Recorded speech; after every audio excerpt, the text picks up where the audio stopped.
Los ataques en Esmeraldas despiertan preocupación por la violencia en Colombia. La fuerza pública redobla el control en la zona y el gobierno promete mayor presencia estatal. ¿La estrategia de seguridad debe replantearse? Los ataques criminales que han golpeado Esmeraldas en los 2 últimos meses no se han visto en el Ecuador. Bandas narcodelictivas se enfrentan a la fuerza pública para asegurarse el control de esa zona fronteriza y desde allí continuar con sus actividades ilícitas. ¿Ecuador ya siente los efectos del postconflicto colombiano? ¿Qué papel juegan los carteles mexicanos en estas redes? ¿Se ha logrado mantener el control estatal en la zona fronteriza? De estos temas hablaremos hoy cuando comience Políticamente Correcto.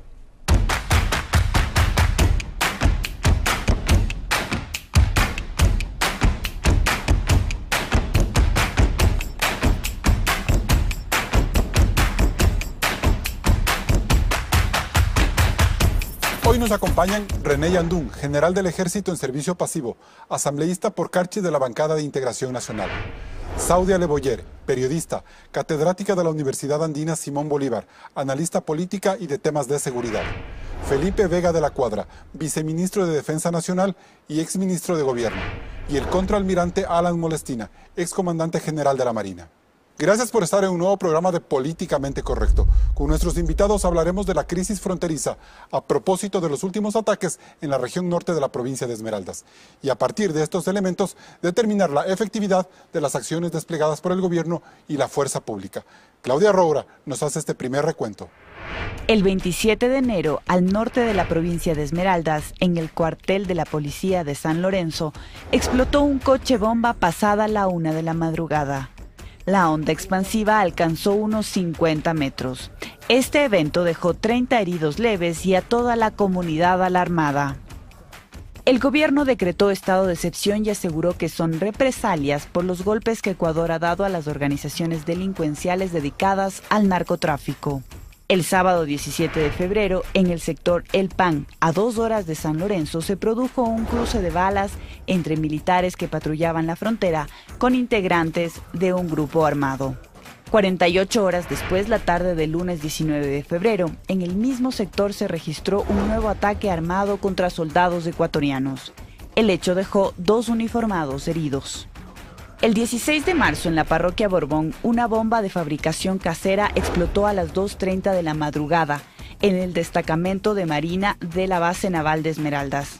Una pared se cayó, 3 uniformados estaban dentro y salieron ilesos. La comunidad también terminó afectada.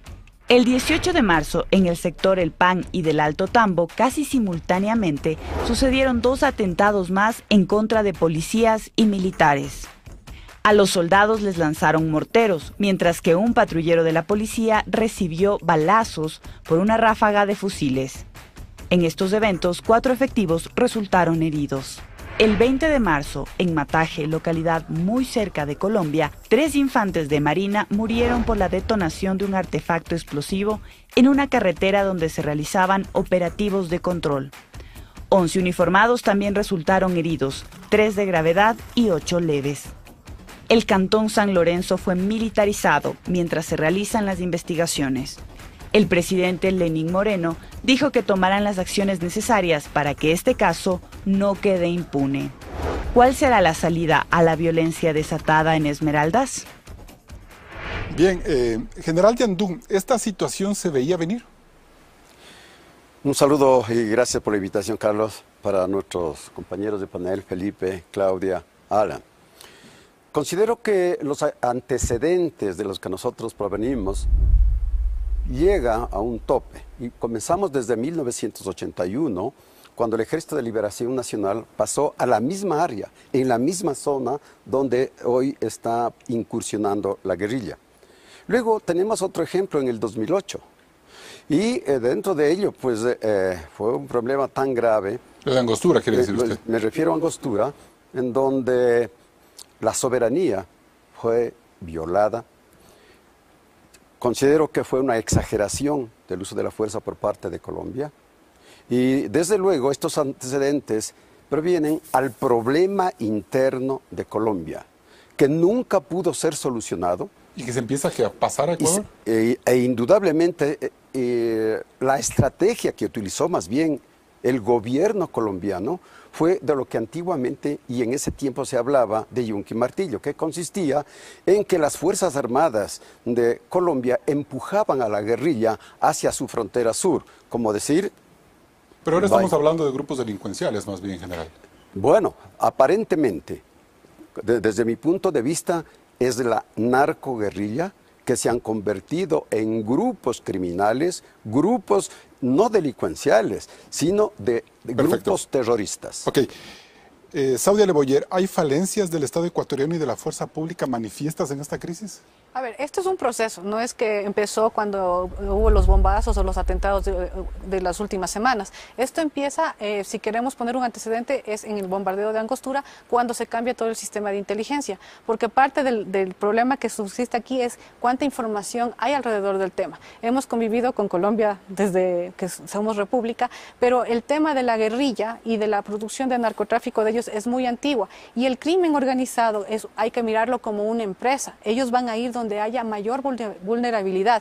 En este caso ellos están en una zona que es un paso, una zona de paso, y por lo tanto ellos quieren controlar esa zona, y lo que hay ahorita es una disputa. ¿Y qué ha hecho el Estado ecuatoriano frente a esa realidad? Como para decir, bueno, el ataque es a las fuerzas militares, parecería que lo que quieren es eliminarlas a ellas de la zona. Yo creo que se están mandando un mensaje, porque recuerda que como son un tipo de industria, lo que ellos tenían es mucha corrupción.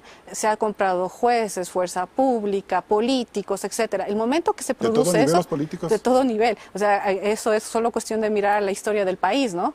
Entonces, ¿qué es lo que sucede? El momento en que ellos se ponen en esta zona, reciben una suerte de una actividad de control, descubren algo quizás que no les gustó y viene una actividad reactiva desde estos grupos irregulares, llamémoslos así, o delincuenciales, y lo que hace el ejército es ahorita estar, como yo lo veo desde mi punto de vista, en una posición de tratar de contener eso, porque no se veían venir esto, porque esto... O sea, ¿le sorprendió al ejército? Yo creo que de alguna manera sí. ¿Por qué? Porque ellos han estado haciendo su trabajo, pero descubren algo, no saben cómo enfrentarlo. Eso es una zona que realmente, de lo que yo he conversado con gente que está vinculado en el mundo de la investigación y demás, me han dicho, mira, levantar información en la zona era súper complicado. Bien. Doctor Vega, detractores del anterior gobierno creen que el debilitamiento de las Fuerzas Armadas es también una razón por la cual se ha perdido una serie de controles en la frontera, y que la falta de información, como señala Saudia Leboyer, podría marcar también una razón por la cual entender la magnitud a la que han llegado estos ataques. Yo quisiera partir de un análisis un poco más de fondo y de escenario y de contexto. Primero, la desmovilización de la guerrilla, llamemos ideológica, no quiero discutir del tema, deja en el territorio colombiano una red enorme de delincuencia, una red de narcotráfico que proveía de recursos, una red de extorsión, una red de secuestro, una red de compra y venta de insumos, etcétera, ¿no es cierto?, de tráfico. Que eso se sabía por lo menos desde el 2002. Esto lo sabíamos desde hace mucho tiempo y era un escenario previsible. Bien, este es el primer elemento. Por lo tanto, lo que estamos enfrentando en este momento son estas redes delincuenciales que se quedan actuando en el territorio con todo el entrenamiento, práctica de décadas de ejercicio irregular en esa zona de Colombia. Ese es el primer elemento. El segundo elemento, Colombia como república, como país, como Estado, no ejerce presencia, no tiene presencia en una franja que tiene hasta 80 kilómetros desde nuestra frontera. Nosotros tenemos 730 kilómetros de frontera con Colombia. Entienda, una franja que en algunos momentos tiene 80 kilómetros de ancho, en donde no hay presencia ni militar, ni policial, ni del Estado colombiano. Esto es un elemento muy importante a mirar, porque de alguna manera, es tierra de nadie. O sea, usted dice que sin ese control en el otro lado es muy fácil que se permeen para la frontera ecuatoriana. La permeabilidad hacia la frontera ecuatoriana es como paso. Y por esa realidad siempre se van a quedar cortas las Fuerzas Armadas. Nos vamos a quedar cortos, con inteligencia, con recursos, con personal. Tenemos un número importantísimo de personal en frontera en este momento, con acciones eficientes. Nos vamos a quedar siempre cortos porque esta actividad delincuencial en red, que yo coincido plenamente con Claudio, es una cosa ya de empresa del crimen, de inversión de las redes de crimen, en donde inversionistas locales hacen compra, sacan por el Ecuador y mandan hacia el norte. Este es el gran problema. Contraalmirante Molestina, ¿Es completa la lectura que hacen Saudia y que hace el doctor Felipe Vega? ¿Cómo entender el papel de las Fuerzas Armadas y las dotaciones con las que han podido enfrentar o no esta situación? Permítame primero, como oficial de Marina, infante Marina, que milité más de 30 años en esta institución, expresar mi solidaridad, mis condolencias a los familiares de los infantes de Marina caídas en cumplimiento del deber, y a los compañeros infantes de Marina y a la Fuerza Naval. Las apreciaciones que han hecho los dos panelistas, los dos compañeros, son acertadas. Pero, ¿qué es lo que ocurre? Como lo indicó el señor viceministro de Defensa, este escenario ya se veía venir. Yo recuerdo, yo fui comandante general de Marina en los años 2009, 2010, que estaba ya en proceso esta negociación. Y ya era el escenario de que iba a ser más gris que lo que al momento existía cuando las FARC ejercían el control de toda esa zona fronteriza. ¿Eso significa que no se prepararon como Fuerzas Armadas para esa nueva realidad? Bueno, siempre las Fuerzas Armadas hemos estado preparadas, pero en esta clase de problemas no son solamente las Fuerzas Armadas las que tienen que, de alguna manera, contrarrestar esta amenaza. A eso sumado de que a partir del año 2013-2014 las Fuerzas Armadas empiezan a sufrir un debilitamiento que no solamente es en lo que respecta a quizás que se disminuyó su presupuesto, sino en el asunto de que tenemos un ministro de Defensa, ex ministro de Defensa Cordero, un ex ministro de Defensa Patiño, que empiezan un ataque contra las Fuerzas Armadas para dañar su imagen. Recordemos esto de que existe discriminación. Entonces no es solamente un debilitamiento. ¿Y eso cómo se manifiesta en la crisis ya real? Ese maltrato político a las fuerzas públicas, para entenderlo ya en la cuestión de la frontera. ¿Cuál es la base del éxito en una fuerza militar? Es su alistamiento, su entrenamiento y el liderazgo que tiene que haber entre oficiales y tripulantes. Pero si yo vengo y lo digo públicamente, que en las Fuerzas Armadas existe discriminación, de que el oficial general gana esto y el soldado gana esto, como lo hacía el expresidente de la República, ¿qué causa esto internamente? Resquebrajamiento. Causa resquebrajamiento y además también un sentimiento en los miembros de las Fuerzas Armadas. Bueno, ¿qué hacen nuestros líderes al ver que estamos sufriendo esta clase de ataques? Algo que debemos relacionarlo es la ley de seguridad social de las Fuerzas Armadas. Vino y fue una imposición de Ricardo Patiño. Todo esto tiene una influencia que tenemos que verlo.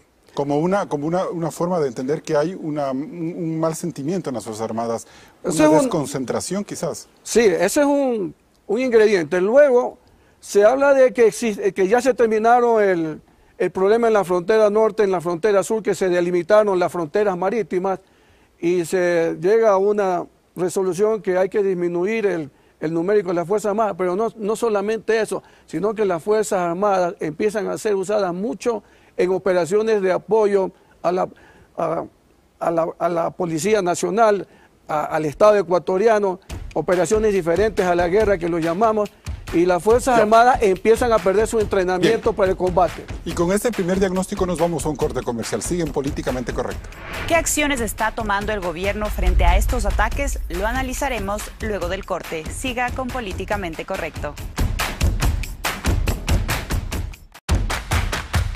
El ministro del Interior, César Navas, habló para Políticamente Correcto. Él nos da su visión sobre la crisis en Esmeraldas. ¿Las bandas disidentes de las FARC son las únicas responsables de los ataques en Esmeraldas? En este momento está identificado un grupo, ¿verdad? Está identificado un grupo que es el que lidera alias Huacho. Pero hay que entender algo. Nosotros como política ahí sí de Estado, y de acuerdo a la norma constitucional, no estamos luchando contra alias Huacho. Nosotros estamos garantizando la seguridad y la soberanía de nuestra frontera. ¿A quién responde alias Huacho? Que carteles que están fuera de Colombia sean los que contratan estos servicios de seguridad y también de logística para poder sacar la droga de Colombia, tratar de buscar un corredor de salida de droga hacia nuestro país y de ahí hacia Centro y Norteamérica. Usted decía meses atrás que en Ecuador no operan carteles mexicanos. La estructura mexicana no está aquí, no están aquí. Lo que hacen estos carteles es operar, en este caso con estos grupos que están en Colombia, ¿verdad? Y estos grupos que están en Colombia son los que tratan de utilizar nuestros pasos como una vía de salida logística a la droga. Aquí no hay, en nuestro país, no hay cultivos, no hay laboratorios, eso están en el otro lado de la frontera. El Departamento de Estado ha dicho que aquí se procesa coca. No tenemos esa información, hemos tenido 2 o 3 casos aislados de pequeños laboratorios, pero que más lo estaban utilizando como sitios de descanso en el lado del Putumayo y en la frontera también con nuestro país, ya en la provincia de Sucumbíos. Y hubo un operativo a finales del mes de diciembre que con información de inteligencia fueron desarticulados y inmediatamente destruidos. ¿Se demostró el fracaso de la SENAIN? Necesitamos un ente coordinador de los subsistemas de inteligencia y un ente que se base en lo que en este caso, por ejemplo, en esta temática propia del crimen transnacional organizado, se necesita, que es la inteligencia estratégica de un Estado. ¿Los ataques pueden llegar a zonas urbanas? Son temas de análisis permanentes y dinámicos que nos encontramos realizando. Nosotros lo que sí yo le puedo garantizar es que vamos a continuar con el trabajo permanente, diario y la lucha frontal contra estos grupos como Estado. Bien, doctor Felipe Vega, en la explicación que del ministro del Interior no se advierte lo que decía el contraalmirante en el bloque anterior, la situación incómoda de las Fuerzas Armadas que le impiden afrontar de manera más contundente esta situación en la frontera. Yo voy a discrepar plenamente con Alan Molestina. La moral de las Fuerzas Armadas se encuentra incólume, intacta. El mando y las cadenas de mando funcionan con la disciplina que Fuerzas Armadas ha tenido siempre. O sea, la idea de interpretar como que si existiera este momento en Fuerzas Armadas una mengua en su institucionalidad, en su forma de comportamiento, en su profesionalismo, creo que malos no ministros es cierta. de defensa es lo que menciona el contraalmirante. Yo no le quito razón en lo que argumente el almirante Molestina, pero eso no afecta a las Fuerzas Armadas en su estructura, en su comportamiento, en su moral, en su profesionalismo. La demostración más palmaria es que tenemos un grupo de de infantes de marina muertos, 3 y gravemente heridos, 1 y 2 en recuperación. Están cumpliendo con su deber. Sí, pero quizás es intacto. Pero quizás golpeados por temas como, por ejemplo, la inteligencia, doctor. A ver, la inteligencia militar sigue funcionando. Pero muy venida menos en relación a la SENAIN. En el comando conjunto. Lo que ha habido es una integración en un sistema, el sistema de inteligencia militar, que antes estaba dividido por fuerzas, hoy está en el comando conjunto. Los problemas de que SENAIN dejó de hacer o desvió su función no afectan a la inteligencia militar. Pero la ponen a un segundo lado, pues. Pero no nos ¿no la soslayaron esa inteligencia? ¿No soslayaron la SENAIN a la inteligencia militar o policial? Puede ser, no estoy enterado a detalle del tema. Creo que es importantísimo darle en este momento en el Ecuador prioridad a la inteligencia militar y a la inteligencia policial. Esto es lo que tenemos que hacer en el Ecuador. Bien. Contraalmirante, en ese sentido, ¿usted está satisfecho con las explicaciones y la lectura que hace el ministro del Interior frente a las razones por las cuales se producen estos ataques en la frontera? Estoy en desacuerdo en gran parte de lo que manifiesta el señor ministro del Interior. Primero, que realmente me causa, no sé cómo explicarme, mi sentimiento es escucharle este momento hablar de que efectivamente la SENAIN no estuvo haciendo su trabajo. Le pregunto qué hizo cuando estuvo de ministro coordinador de la seguridad externa e interna, que era miembro del gobierno de Correa, en que en esa función tan delicada, pues ahí es que se debió haber tomado los correctivos, y no ahora pues en que venimos a decir que sí, que estuvo mal y que está bien que las desmantelen. ¿Por qué no tomaron acciones anteriores? Este asunto en la frontera norte no se trata solamente de bandas de delincuentes. ¿Sí, no? Esto se trata de una narcoguerrilla, de grupos disidentes de la guerrilla que ahora se han organizado. Pensé que iba a hablar de carteles. En ese sector pero ¿por qué es que de alguna manera se incentiva de que los carteles mexicanos estén actuando aquí en el Ecuador? Porque hay un informe recién que emite el fiscal de México, donde da 5 carteles de México, entre ellos los de Sinaloa, que recuerdo, que están actuando. Un dato que lo ha desmentido el propio Navas, ¿no? Eso vale aclarar. Sí, ¿y qué es lo que incentiva? En cierta forma, claro que tenemos una inteligencia militar, pero está demostrando lo que está ocurriendo, que la inteligencia militar no está funcionando bien de alguna forma. ¿Por qué no está siendo efectiva? Porque la soslayaron. Sí, para mí sí. ¿Qué es lo que estuvieron haciendo? Esa respuesta la tienen que dar los comandantes de fuerza. La Marina, estuve parte cuando se cambió el sistema. Por ejemplo, pidió de que un grupo de inteligencia quede bajo el mando especialmente de guardacostas, que es el que tiene esta actividad de salvaguardar la vida en el mar y combatir las actividades ilícitas, la más peligrosa, el narcotráfico, y se le quitó esa inteligencia que apoyaba mucho para las intersecciones que se daban. General Yandún, usted como ciudadano de frontera, ¿siente que la política de control y seguridad ha mejorado en la zona como lo señala el ministro Navas? Definitivamente no, porque no se ha implementado ningún tipo de proyectos o programas para el desarrollo fronterizo.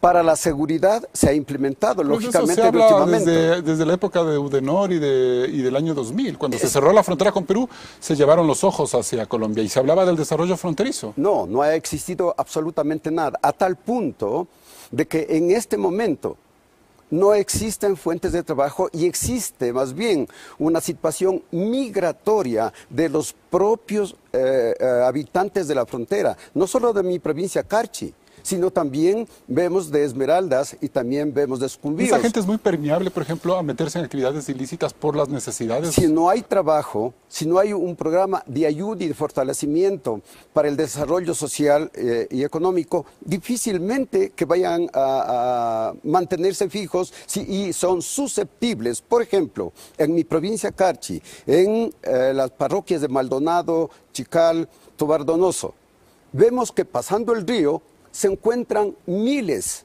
de hectáreas de plantaciones de coca. ¿Qué quiere decir eso entonces? ¿Y están los militares ecuatorianos reforzando esa zona? ¿Usted los siente ahí permanentemente? Los hemos visto, están presentes, pero sí también yo no debo estar de acuerdo con lo que nos está diciendo acá Felipe sobre que no ha habido ningún debilitamiento por parte de los gobiernos de las Fuerzas Armadas.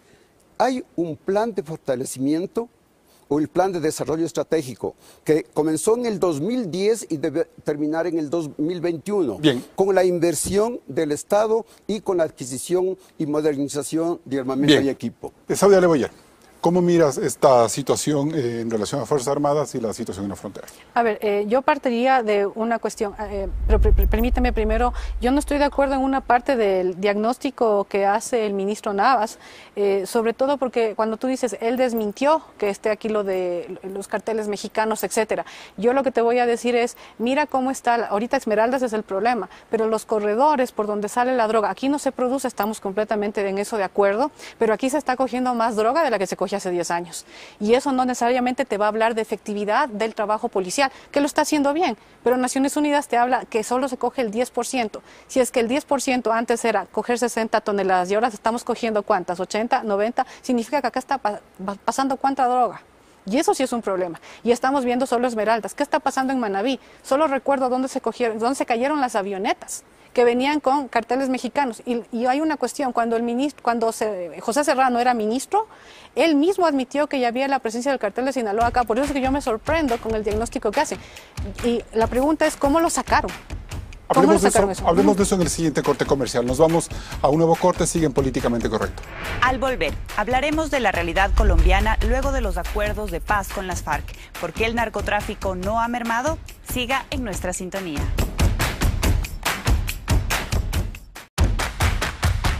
Y no es posible entender la inseguridad que se vive en la zona fronteriza de Esmeraldas sin tener claro lo que pasa en Colombia. Claudia. Los acuerdos de paz entre el gobierno de ese país y la guerrilla de las FARC no frenaron la actividad delictiva, ahora diseminada en decenas de bandas criminales dedicadas al narcotráfico.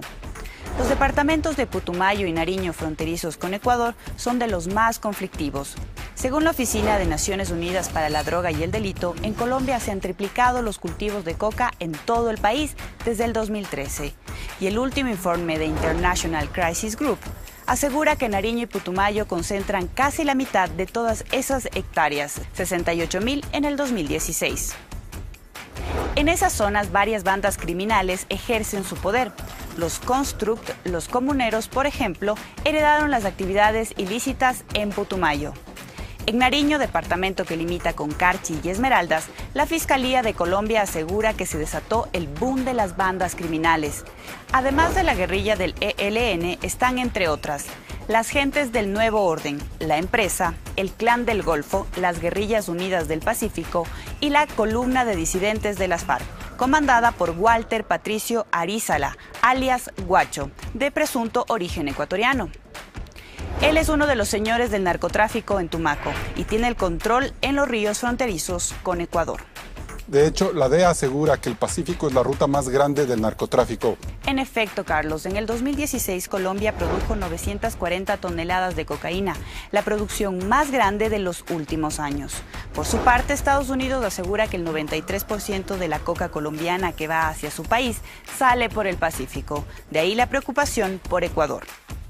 La Procuraduría de México asegura que en Ecuador operan 4 carteles de droga: el de Sinaloa, los Zetas, la familia michoacana y el cartel del Golfo, aseveración que fue desmentida por el gobierno ecuatoriano. La situación de inseguridad en la frontera explica en gran medida por qué las provincias de Sucumbíos con 17,2 y de Esmeraldas con 11,1 tienen las tasas de homicidios más altas de todo el país, aunque sus autoridades reporten una disminución considerable de este delito. Con los recientes sucesos de Esmeraldas, el gobierno decidió aumentar la presencia de militares y policías en toda la frontera. Subirá de 10.000 a 12.000 efectivos. ¿Son medidas políticamente correctas? Bien, Saudia Leboyer, ¿la situación del posconflicto colombiano se siente ya en Ecuador? ¿Era previsible haber cambiado de estrategia? Sí, o sea, se debió haber tomado en cuenta el momento que se anunció que iba a negociarse la paz con las FARC. ¿Por qué? Porque las FARC era solo una parte del problema de la frontera. Tenemos el ELN y todas las bandas criminales que se llamaban en algún momento las BACRIM y que ahora ya están identificadas por la Procuraduría de México con nombres y apellidos. Entonces sí se debieron haber tomado ciertas alertas. Entonces hubo como una especie de decir, bueno, dejémoslo ahí. No pasa nada. Me parece a mí como que nos quedamos enfocados en que esto era un problema de solución de guerrillas, sí. Pero hay el otro componente, lo que dice México, lo que rechaza el ministro Navas, de que aquí operan carteles de la droga. Ellos dicen que aquí no están las estructuras, que básicamente sí se nutren de ese tráfico, pero que no están.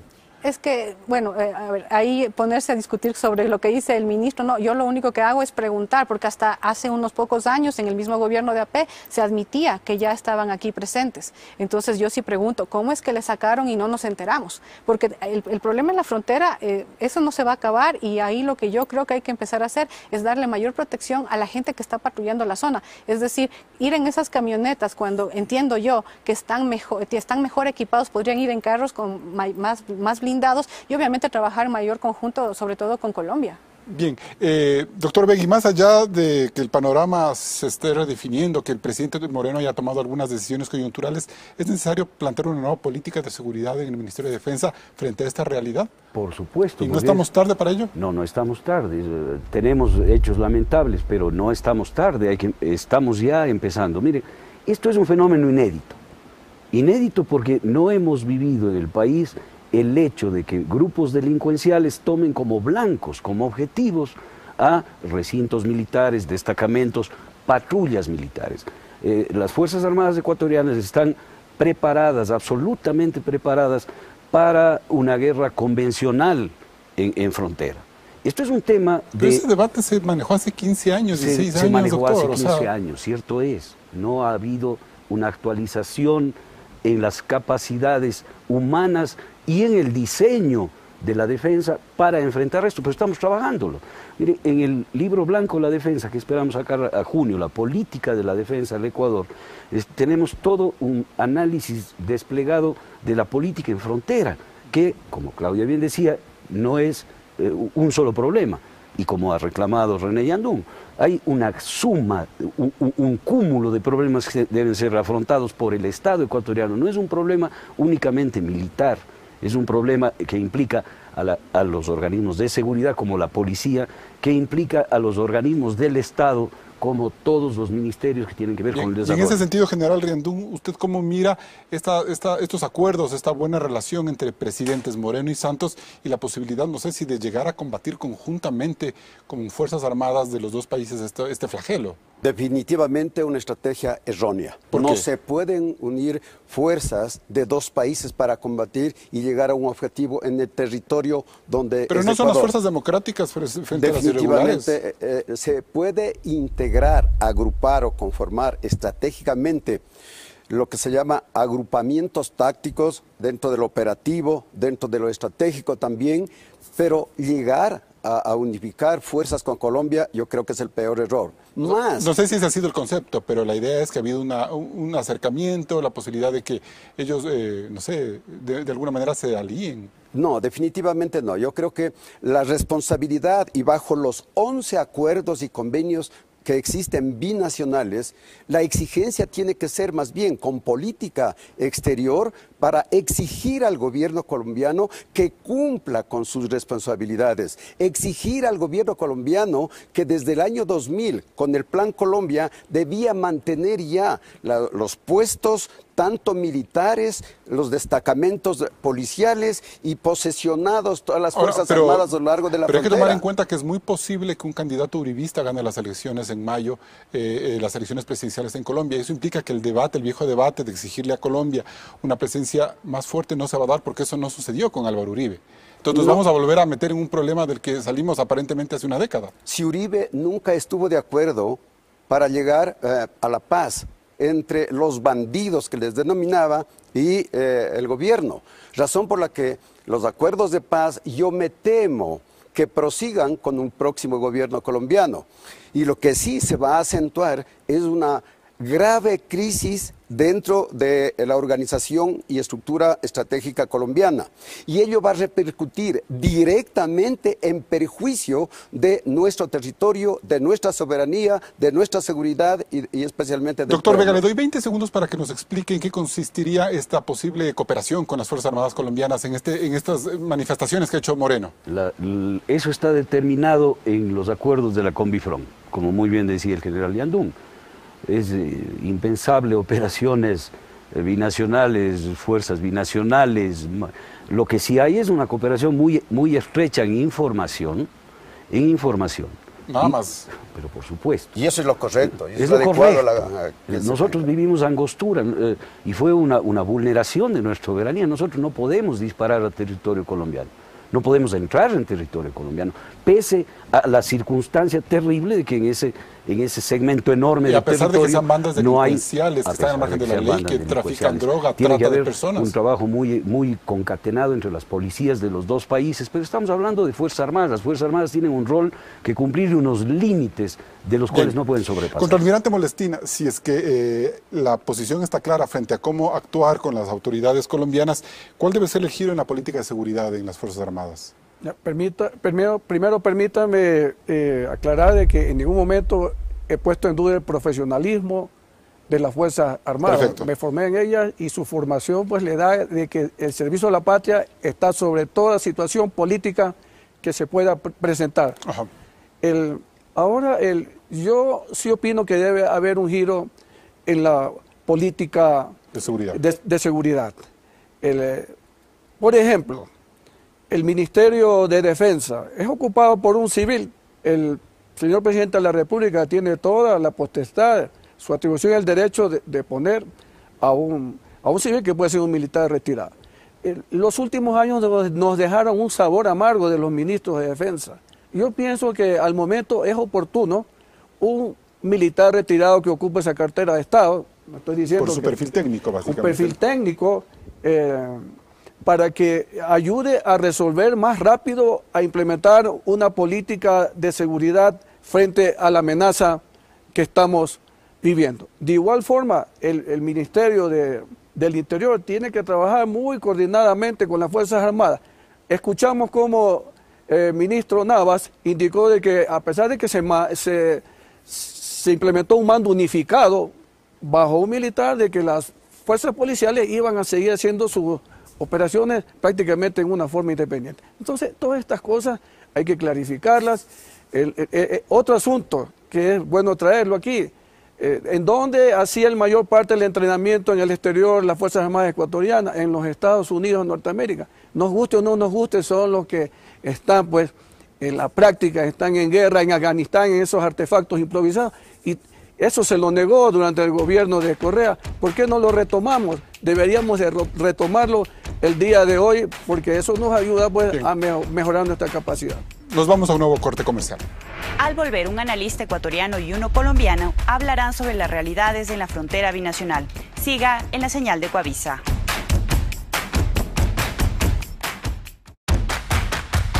El colombiano Ariel Ávila de la Fundación Paz y Reconciliación y el ecuatoriano Daniel Pontón, experto en seguridad, analizan cuál es la realidad en la zona de conflicto. ¿Qué ocurre en la frontera colombo-ecuatoriana? La frontera entre Colombia y Ecuador es una de las zonas más afectadas por ese copamiento criminal. Allá había 12 estructuras de las FARC. Hoy hay 12 grupos criminales, 12 que se disputan metro a metro lo que antes era de las FARC. La relación entre actores legales y ilegales ahí es muy compleja en la zona. La parte legal y ilegal es muy estrecha por diferenciar desde el punto de vista económico, social y por qué no decirlo político. Entonces ahí me parecería que estos eventos que has citado tienen mucho que impactar en el tema de la opinión pública. ¿Por qué se desata la violencia en esa zona? La disputa entre esos 12 actores criminales a que varios de ellos pasen la frontera. Y del lado ecuatoriano, después de la salida de la base militar de los Estados Unidos de Manta, también ha venido un proceso de reconfiguración criminal y hay antes eso lo dominaba el cartel de Sinaloa y ahora está llegando una estructura nueva que se llama Jalisco Nueva Generación. Y esa mezcla de ambas cosas es lo que está generando esa situación de inseguridad en la frontera entre Colombia y Ecuador. Hay una particularidad, Colombia no tiene una presencia sustancial en su frontera. Tiene, digamos, estratégicamente tiene un mecanismo de control muy distinto al cual nosotros tenemos, que básicamente nosotros tenemos un pie de fuerza bastante importante, costoso y sostenido. Pero lo que se podría estar buscando es que haya una mayor atenuación, de pronto que no nos relajemos, ¿no? Que haya una nueva reconfiguración de nuevos actores articulados al tema de la seguridad de frontera. Yo ataría mucho a esto a la decisión últimamente del presidente Moreno de reacomodar la CENAIN, ¿no? ¿Cómo operan estos grupos narcodelictivos? Pues Ecuador, como es una economía dolarizada, es mucho más fácil lavar dinero con el ingreso de dólares. Y dos, pues rutas por el mar Pacífico. Hay actores que buscan debilitar a unos actores, ¿no?, para quedarse con el negocio. O sea, en este caso, el señor Guacho, yo digo, el señor Guacho puede ser una especie de síntoma de un problema mucho mayor. En el sentido que muchos actores, ¿no?, se puede estar interesados que el señor Guacho salga del negocio para quedarse con lo que él controla. Entonces, hay muchos intereses que se cuecen alrededor de esto, ¿no? Bien, doctor Vega, de la lectura de estos analistas, se puede decir que si la fuerza pública no controla esta zona, los controles los pondrán los grupos narcodelictivos, que parecería que esa puede ser la estrategia de ellos. Hay un riesgo tremendo en el ejercicio del pensamiento fácil. Pensamiento fácil es lo peor que podemos hacer. Pensamiento fácil es decir, hay estos problemas en la frontera, la solución es la base de Manta. Es pensamiento fácil. Esto debemos llevarlo con la responsabilidad, la profundidad de análisis suficiente. Por eso no estoy de acuerdo con las afirmaciones del analista colombiano. No.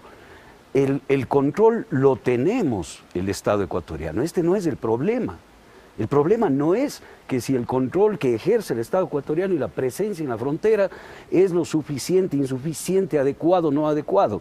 El problema es que nuestra contraparte, el país vecino, no tiene presencia en esa zona. Este desbalance fundamental, que no es lo que dice el analista colombiano, es el que genera todo esto. Mire, ejércitos y sistemas de defensa como el de Francia han tenido atentados, no estoy justificando con esto los que nos suceden a nosotros, estoy diciendo que no hay fuerza armada, no hay policía, no hay sistema de seguridad invulnerable.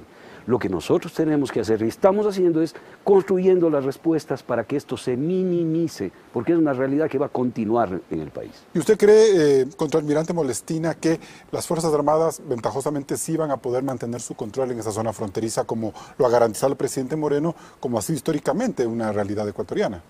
Por supuesto que sí. Han habido condiciones que, en mi opinión, han disminuido la capacidad operativa, pero no es que estamos en una situación de no poder ejercer el rol de las Fuerzas Armadas, porque esa zona de frontera le corresponde a las Fuerzas Armadas donde tienen que actuar.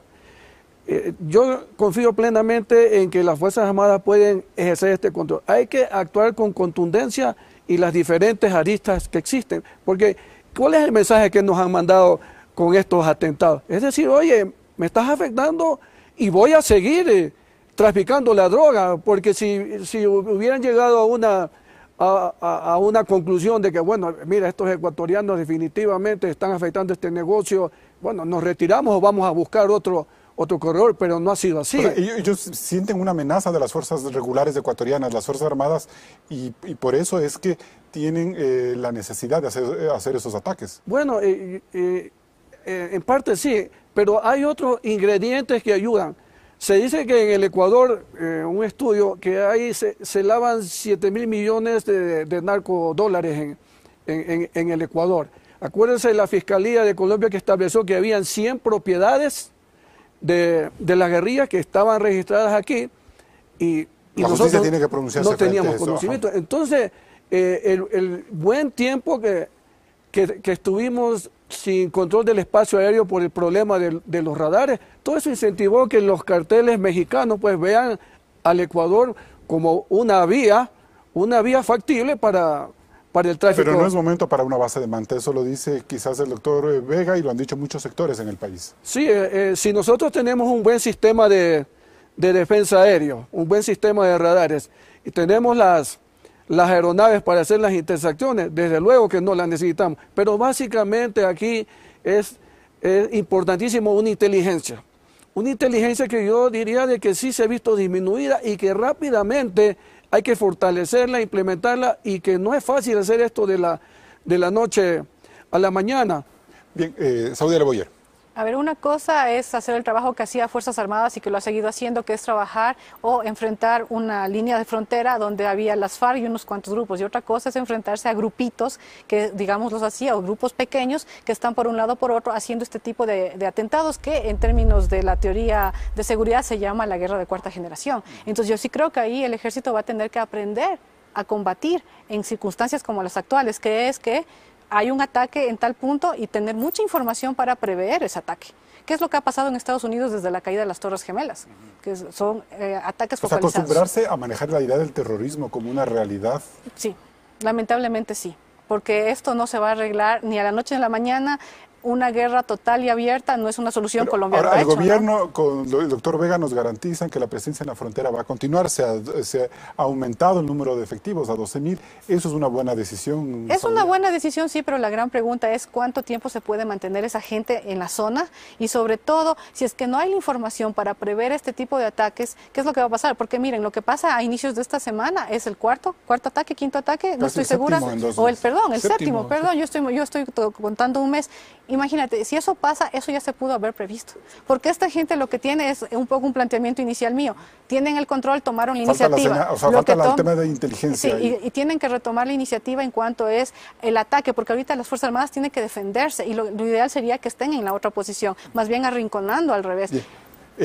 General Yandún, y antes de irnos a corte, ¿usted cree que el presidente Moreno está en capacidad de liderar este momento el llamado a la unidad nacional y determinados sectores políticos han plegado a ese llamado? Indudablemente que si es para mantener la soberanía, para mantener la tranquilidad, la paz y lo que es más, la intangibilidad territorial, indudablemente que debemos plegar absolutamente todos, pero más aún un llamado a través de la modernización de las leyes, todo el sistema jurídico de Fuerzas Armadas viene desde el 2000, 2003, 2008 y el máximo el 2009. Razón por la que yo considero que es oportuno este momento, por ejemplo, la actualización y modernización de la Ley de Seguridad Pública y del Estado. Hablaba Alan sobre el ministro coordinador de la seguridad. No existe. ¿Y a quién dieron esa potestad? No se conoce. ¿Cómo está organizado el sistema político? A disposición, a lo mejor, del comandante de la policía o del ministro del Interior, cuando tiene que ser las Fuerzas Armadas las que tomen el control absoluto de esa área. Nos vamos a un nuevo corte comercial.